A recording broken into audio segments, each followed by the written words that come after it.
우리나라 역사 속에는 천재라고 불린 사람이 참 많습니다. 물론 그 중에는 자기 스스로가 내가 천재다 그런 사람도 있지만 다른 사람이 천재라고 인정해 준 사람도 많습니다. 그 가운데 혼자가 아니고 아예 3명의 형제가 다 천재라고 불려진 사람도 있습니다. 조선 후기 천재 삼형제라고 불린 사람들입니다. 누굴까요? 어떤 형제들이 조선 후기 천재 삼형제라고 불렸을까요? 여러분들이 그 중에 한 명은 잘 아십니다.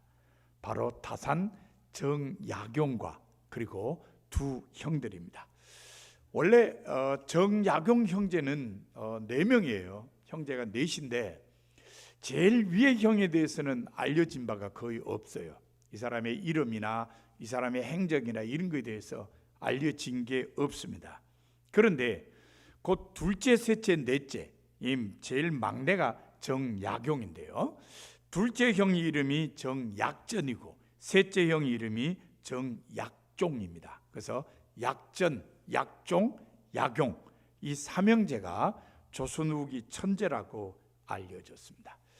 이 형제들의 아버지인 정재현이 경기도 광주의 목사로 부임하면서 자기네 집 터를 잡았는데 어디 잡았죠?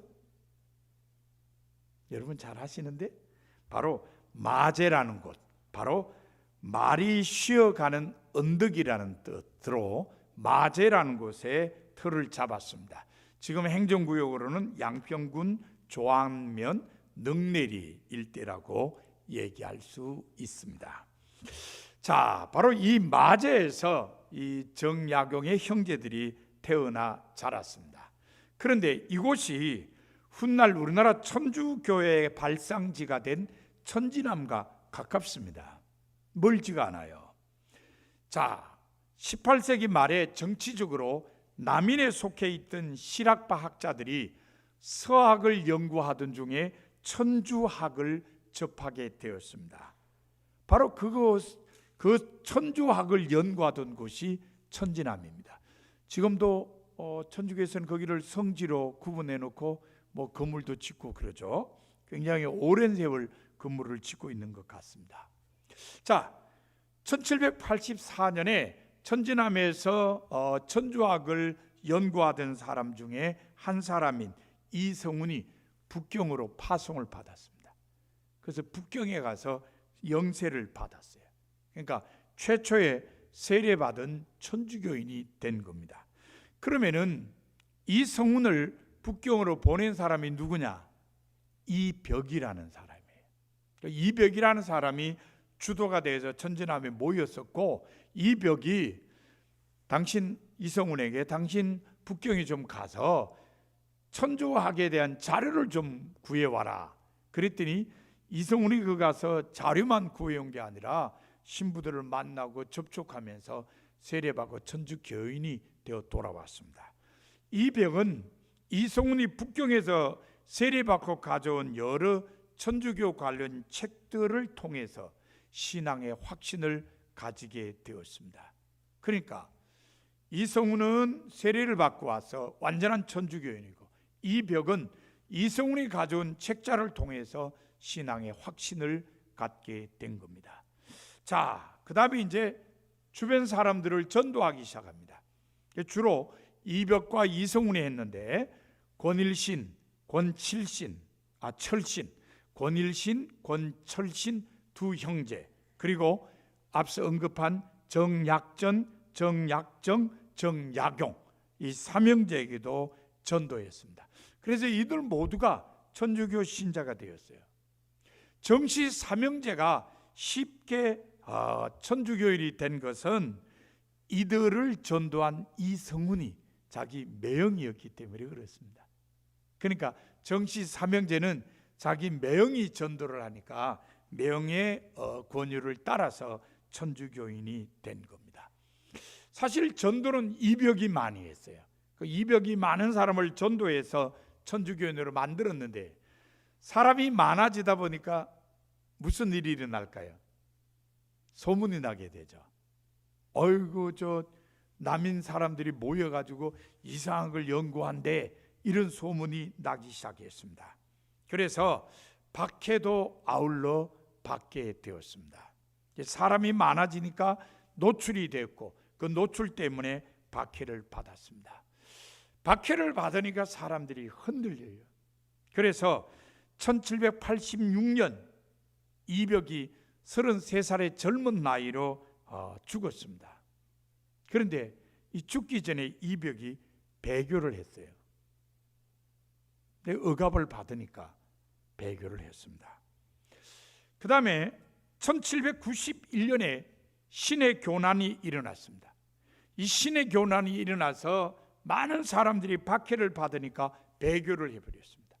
이성운도 배교하고 정약용도 배교를 하고 정약용의 둘째 형인 정약전도 배교를 해버렸습니다. 네, 이게 이것 가지고 자기 목숨까지 내놓을 수는 없다, 이런 생각을 했던 것 같습니다. 그걸로 다 끝난 줄 알았는데 1801년에 또다시 신유 교난이 일어났습니다. 이때는 이미 천주교를 버린 사람들도 다 어려움을 당했습니다. 유배를 가고 그런 거예요. 왜 그러냐면은 이게 다 정치 싸움 때문에 그래요. 정치하는 사람들이 저기를 죽이고 싶은데 전에는 천주교인인데 지금 천주교는 아니거든요. 그래도 저걸 어떻게 죽이냐? 저들 과거에 천주교인이다, 이건 가지고 죽이는 거예요. 이때 유배를 간 사람이 바로 정약용과 약전 형제입니다. 두 사람은 유배 갔어요. 이성우는 이미 배교를 했는데도 효수를 당했습니다. 목배임을 당한 거예요. 그런데 이성운이 목배임을 당할 때 함께 목배임을 당한 사람이 있는데 이 사람이 바로 정약정이에요. 정약정, 바로 정약용의 바로 위에 형이었습니다. 이 정약정은 다른 사람하고 다르게 끝까지 천주교를 지키다가 순교했어요. 천주교 신앙을 지키다가. 다른 사람은 거의 다 배교를 했는데 이 사람은 끝까지 자기 믿는 바를 주장하고 죽었습니다. 그리고 참 드물게 자기가 믿는 바를 책으로 펴냈어요. 바로 주교요지라는 책입니다. 이 주교요지라는 책은 북경에서 들어온 책 베끼거나 번역하거나 이런 책이 아니고 자기가 고백하는 신앙을 그냥 일목요연하게 표현한 책입니다. 그러니까 어떻게 보면은 우리나라 사람이 우리나라 말로 최초로 쓴 천주교 교리책이라고 할 수 있습니다. 그러니까 이 정약정은 정말 자기가 믿는 바를 책으로 다 고백해 놓고 순교를 당한 겁니다. 정약정 같은 사람은 자기의 신앙을 책으로 고백했습니다. 그런데 윤동주 같은 사람은 자기 신앙을 뭘로 고백했죠? 시로 고백을 했습니다. 그 다음에 김학수, 화백 같은 사람은 자기의 신앙을 뭘로 고백했죠? 그림으로 고백을 했습니다. 그 외에도 음악이나 연극이나 영화나 조각으로 자신의 신앙을 고백한 사람들도 있습니다. 요즘에는 설치 미술이나 행위 미술로 자신의 신앙을 고백하는 사람들도 있습니다. 자, 그렇다면은 성서에 나오는 이스라엘 사람들은 무엇으로 자신의 신앙을 고백했을까요? 구약시대 이스라엘 사람들은 뭘로 자기의 신앙을 고백했을까요? 그들의 신앙 고백이 지금 뭘로 남아 있습니까? 예, 구약 성서죠. 예, 성서로 남아 있어요. 그러니까 이스라엘 사람들의 신앙은 성서를 통해서 확인할 수 있다는 겁니다. 그렇다면은 우리가 가지고 있는 구약 39권 중에서 이스라엘 백성의 신앙을 가장 확실하게, 가장 잘 알 수 있는 책은 뭘까요? 시편입니다. 시편은 정말 이스라엘 사람들의 다양한 신앙 고백이 함께 어우러져 있습니다. 그래서 시편에 보면은 하나님에 대한 비유가 많아요. 자, 여러분, 시편에 나오는 하나님의 비유 몇 가지 좀 대보세요. 시편에 하나님이 뭘로 비유되어 있죠? 목자. 시편 23편 하나님은 나의 목자시니 내게 부족함이 없으리로다. 하나님은 목자시다고 고백되어 있습니다. 또 뭐가 있을까요? 피난처. 시편 46편에 보면은 하나님은 우리의 피난처시오라고 고백되어 있습니다. 그 다음에 또 뭐 있을까요? 힘. 힘이라는 것도 나오고요. 그 다음에 반석, 요새, 구원, 뭐 이런 비유가 시편에 많이 나오고 있습니다. 그런데 시편에 나오는 이런 비유들을 가만히 보면은 하나님에 대해서 뭐라고 고백하고 있느냐? 한마디로 하나님은 인간이 위기를 만날 때 지켜주신다. 그것 때문에 하나님에 대한 비유가 아주 다양하게 나와요. 목자뿐만 아니라 반석, 산성, 피난처, 이게 모두 다 인간이 위기를 만났을 때에 누가 보호해 주시냐? 하나님이 보호해 주신다. 그거를 고백하고 있는 것입니다. 이것은 우리가 구약 성서에서 하나님은 창조주시라는 고백과 함께 아주 중요한 이스라엘 사람들의 신앙 고백이라고 할 수 있습니다. 하나님은 우리를 창조하셨을 뿐만 아니라 우리가 어려울 때 우리를 지켜 보호해 주신다는 겁니다. 정말 이런 고백은 구약 성서 전체에 나타납니다. 시편뿐만 아니라 다양한 곳에 나타납니다. 오늘 본문도 그 중에 하나입니다. 본문도 사람을 지켜 보호하시는 하나님에 대한 증언입니다. 자, 오늘 본문에 의하면 이스라엘 왕 사울이 그일라에 있는 다윗을 잡으려고 군사들과 쫓아갔으나 잡지 못했다고 했습니다. 다윗이 광야의 요새와 광야 산골에 머물러 있을 때도 사울은 매일 다윗을 잡으려고 쫓아다녔지만 결국 잡지 못했다고 했습니다. 사울 왕이 다윗을 잡지 못한 이유가 뭘까요? 오늘 본문 14절에 보면 하나님께서 다윗을 사울의 손에 넘기지 않으셨기 때문이라는 겁니다. 말을 바꿔볼까요? 하나님이 다윗을 지켜 보호해 주셨기 때문입니다. 하나님께서 다윗을 지켜 보호해 주셨기 때문에 결코 사울 왕이 다윗을 잡을 수 없었다는 겁니다. 그런데 하나님께서 다윗을 지켜 보호해 주신 일은 본문에만 기록되어 있는 것은 아닙니다. 다윗과 관련된 많은 구절에서 하나님께서 다윗을 지켜 보호해 주심이 나타납니다. 예를 들어 사무엘상 17장 41절에 보면 이하에 보면은 블레셋의 장군 골리앗의 손에서 다윗을 지켜주신 하나님에 대한 고백이 나타나 있습니다. 18장 11절에 보면은 사울의 창으로부터 다윗을 보호해 주셨고 19장 10절에는 말을 바꾸어서 다윗의 단창으로부터 사울의 단창으로부터 역시 하나님께서 다윗을 보호해 주셨다고 기록되어 있습니다. 본문 이후에 나오는 23장 24절 이하에 보면은 마온 광야에서 사울과 그 군대가 다윗을 포위했는데도 그때도 하나님께서 다윗을 지켜 보호해 주신 이야기가 기록되어 있습니다. 이런 이야기를 종합해 보면요, 하나님께서는 한 번 다윗을 지켜 보호해 주신 게 아니라 언제나 끊임없이 다윗을 보호해 주셨다는 걸 알 수 있습니다. 그럼 우리가 이유를 찾아봐야 되겠죠? 왜 하나님께서는 다윗을 지켜 보호해 주셨는가? 이유가 뭐냐? 첫 번째 이유는 다윗은 하나님께서 선택하신 사람이기 때문에 그렇습니다. 사무엘상 16장 13절에 보면 하나님께서 선지자 사무엘을 다윗의 집에 보냈습니다. 그리고 다윗에게 기름을 붓게 하셨습니다. 하나님께서 다윗을 이스라엘 왕으로 선택하셨다는 표지였습니다. 그때부터 하나님의 영이 다윗을 크게 감동시켰습니다. 그리고 끊임없이 다윗을 지켜 보호해 주셨습니다. 하나님께서는 다윗만 지켜 보호해 주신 게 아닙니다. 하나님이 택하신 모든 사람을 다 지켜 보호해 주셨습니다. 한 사람 예를 더 든다면 사도 바울입니다. 사도행전 27장에 보면은 사울이 죄수의 몸으로 로마에 압송되었을 때 바울이 태운 배가 풍랑을 만났습니다.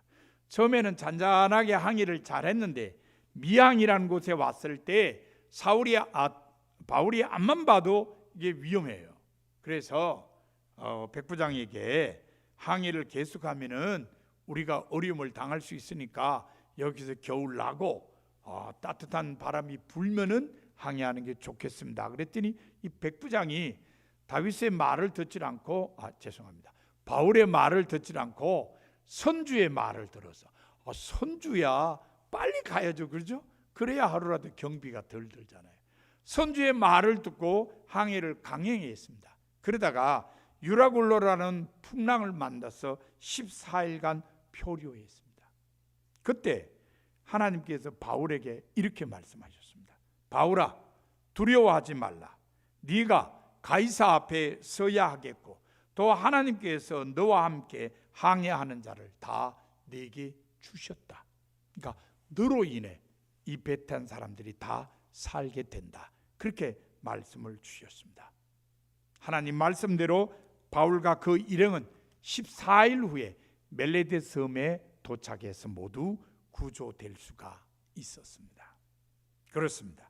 하나님께서는 하나님이 선택하신 사람이 하나님의 뜻을 온전히 이룰 수 있도록 지켜 보호해 주신다는 것을 알게 해줍니다.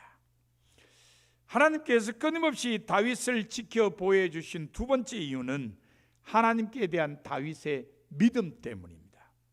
다윗은 하나님께 선택받은 사람으로서 부끄럽지 않는 믿음을 가졌습니다. 제가 이렇게 말하는 데는 몇 가지 이유가 있어요. 다윗이 정말 믿음이 있었느냐? 있었습니다. 첫 번째는 하나님의 살아계심을 확신했습니다. 사무엘상 17장 45절에 보면은 블레셋 장군 골리앗과 싸우러 나가면서 다윗이 이렇게 말합니다. 너는 칼과 창과 단창으로 내게 나오거니와 나는 만군의 여호와의 이름 곧 네가 모욕하는 이스라엘 군대에 하나님의 이름으로 네게 나아가더라. 담대한 믿음이죠. 하나님의 살아계심을 확신하는 믿음입니다. 상대는 거인이에요. 어마어마한 무기를 갖고 있습니다. 그렇지만 다윗은 물맷돌만 가지고 가잖아요. 어떻게 물맷돌만 가지고 거인과 싸울 생각을 하느냐? 하나님이 살아계시니까, 하나님이 나와 함께 하시니까 그 확신 때문에 갔다는 거예요. 그 다음에 다윗이 하나님에 대한 믿음이 있다는 것은 매사에 하나님께 묻고 순종했다는 데서도 알 수 있습니다. 오늘 본문에도 나오죠. 자, 다윗이 그일라에 있다는 소리를 듣고 사울이 잡으러 옵니다. 근데 사실 이 그일라에 다윗이 오게 된 것은 놀러 오거나 어쩌다 온 게 아니고 이 그일라 사람들이 와가지고 다윗에게 블레셋 사람들이 우리 타작 마당을 다 뺏어가니까 와서 좀 도와달라고 요청을 했어요. 그러니까 다윗은 그일라 사람들을 블레셋의 손에서 구해주기 위해서 자기를 추종하는 사람들과 함께 온 거예요. 그 블레셋 사람들 다 내쫓았어요. 그일라 사람들을 구원했어요. 근데 딱 들리는 소리가 사울이 군인들을 데리고 온다는 거예요. 그래서 다윗이 하나님께 물었습니다. 하나님, 사울이 옵니까? 하나님께서 온다. 그러면 하나님, 이 사람들이 나를 사울 왕에게 내주겠습니까? 사울의 손에 넘기겠습니까? 하나님께서 넘긴다. 다윗의 입장에서는 못 믿겠습니다. 그렇게 반응을 보일만 해요. 아니, 내가 와서 이 사람들을 구원했는데 어떻게 이 사람들이 나를 사울의 손에 넘기겠습니까? 이렇게 반응을 보일만 해요. 그런데 다윗은 그렇지 않아요.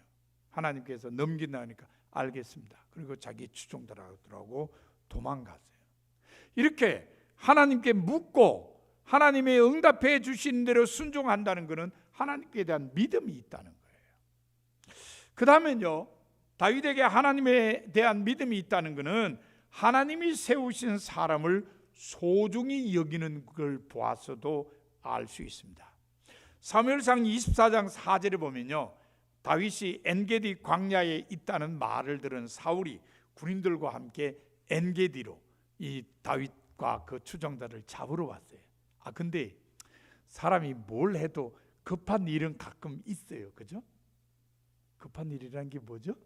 뒤를 봐야 돼.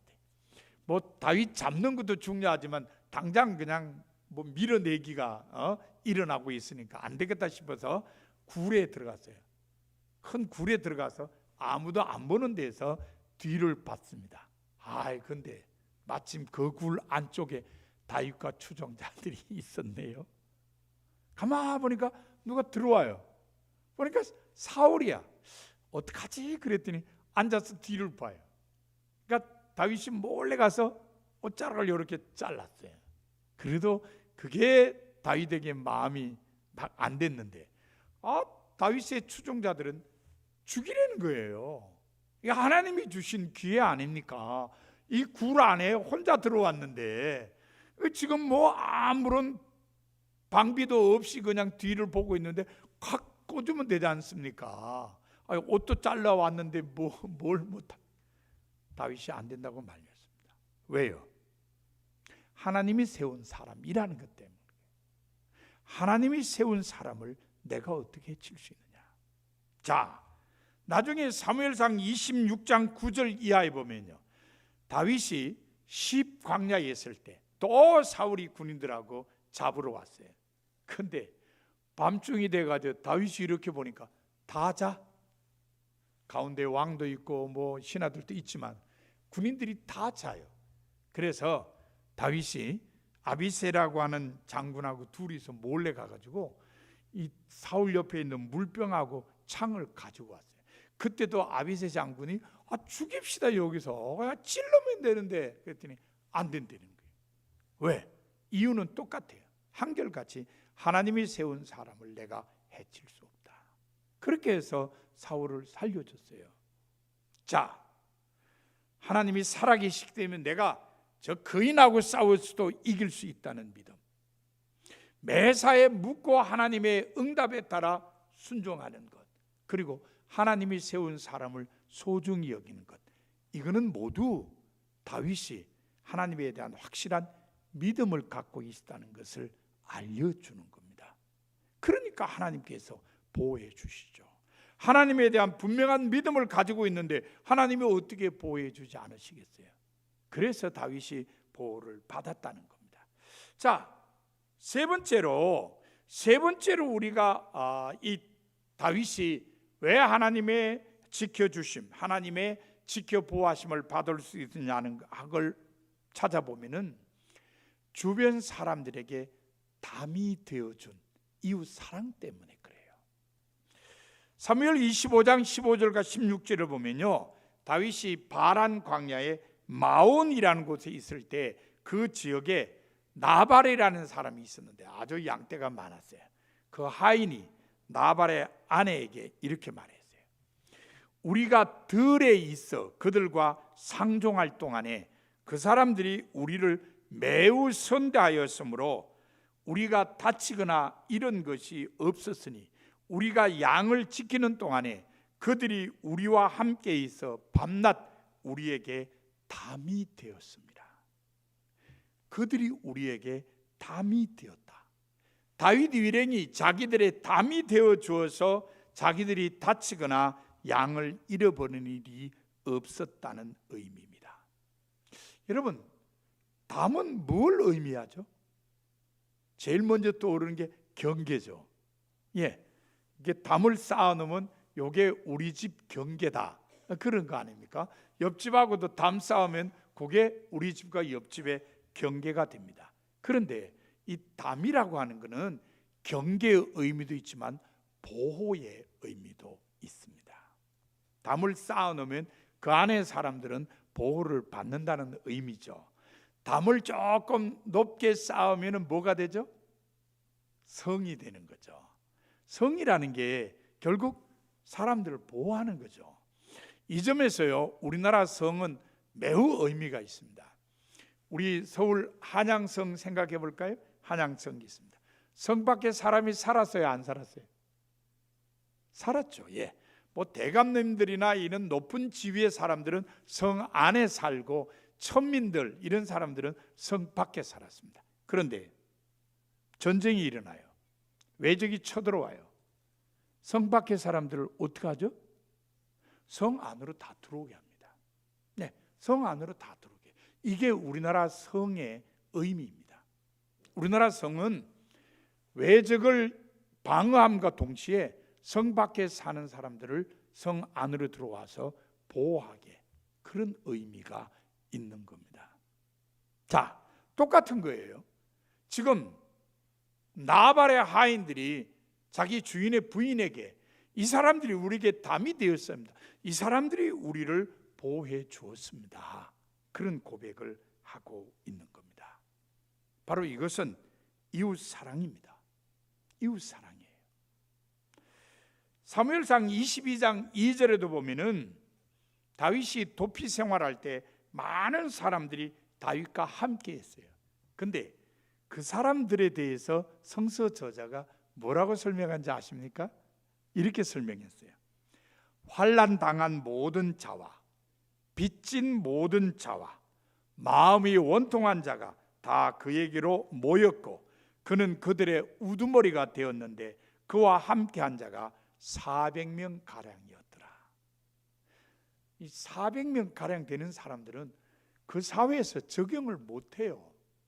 빚져 있죠, 원통하죠. 거기서 못 살아. 이 못 사는 사람들을 다 품어주고 용납하고 수용한 거예요. 바로 그들에 대한 사랑입니다. 힘들고 어려운 사람들의 담이 되어 주었다는 것입니다. 다윗이 사랑으로 힘들고 어려운 사람을 보호해 주었다는 평가인 것입니다. 이웃사랑은 대단히 중요합니다. 마태복음 22장 37절 이하에 있는 예수님의 가르침에 의하면 이웃사랑은 하나님 사랑과 같습니다. 하나님 사랑과 이웃사랑은 뗄래야 뗄 수 없습니다. 그래서 예수님께서는 첫째 계명을 묻는 바리새인에게 첫째는 하나님 사랑이고 둘째는 그와 같으니 이웃사랑이다. 뗄래야 뗄 수 없다는 거죠. 그렇다면은 하나님을 사랑하는 사람은 마땅히 이웃도 사랑해야 된다는 겁니다. 이웃에게 담이 되어 줌으로써 이웃 사랑을 실천해야 한다는 겁니다. 다윗은 사울 왕에게 쫓기면서도 이런 이웃에게 담이 되어주는 역할을 했다는 것입니다. 자, 말씀을 정리해 봅시다. 오늘 본문을 비롯해서 성서의 많은 부분에 하나님께서 다윗을 끊임없이 보호해 주셨다는 말씀이 나옵니다. 이유가 뭐냐? 다윗은 하나님께서 이스라엘 왕으로 선택하신 사람이었고, 그러니까 왕이 꼭 돼야죠. 두 번째는 다윗에게는 하나님에 대한 분명한 믿음이 있었고, 세 번째, 다윗에게는 주변 사람들에게 담이 되어주는 사랑도 있었기 때문입니다. 자, 여러분, 다윗이 이렇게 하나님의 보호하심을 받았다면 우리도 하나님의 보호하심을 받고 살아야 되겠죠? 왜냐하면 첫째는 우리도 다 하나님의 택하심을 받은 사람들 아닙니까? 다윗만 하나님의 선택을 받았고 바울 사도만 하나님의 선택을 받은 게 아니라 우리도 다 하나님의 선택을 받았습니다. 그러니까 우리도 하나님의 선택을 받은 사람이니까 하나님의 지켜 보호해 주심을 받아야죠. 그러기 위해서는 우리도 다윗처럼 두 가지가 있어야 된다는 거예요. 하나는 하나님께 대한 분명한 믿음, 그리고 또 하나는 이웃에게 담이 되어주는 사랑. 이 두 가지가 있어야 한다는 겁니다. 이 두 가지가 있으면 우리도 하나님의 보호하심을 받으며 살 수 있다는 겁니다. 바라기는 여러분 모두 하나님에 대한 분명한 믿음과 주변 사람들에게 담이 되어주는 사랑 때문에 하나님의 보호를 받으며 사는 성도가 다 되시기를 바랍니다. 기도하겠습니다.